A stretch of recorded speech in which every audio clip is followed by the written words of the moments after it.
Hi everyone, welcome back to another video from Apps Academy. Today in this episode we will be learning how to create a new class in Google Classroom application using your mobile device. Whether you are a teacher setting up your first class or just exploring online learning tools, this step-by-step guide is perfect for you.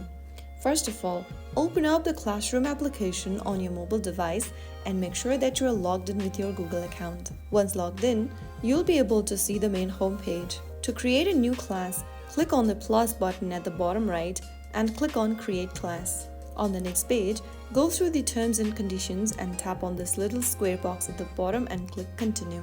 Now on the next page, you'll need to enter the class information.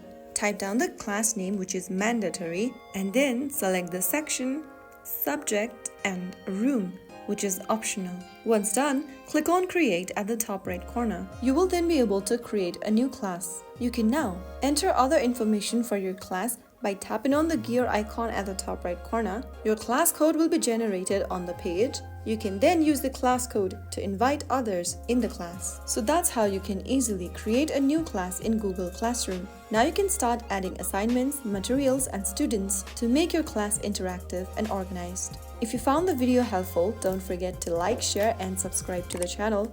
I will be back again in the next episode. Thank you for watching.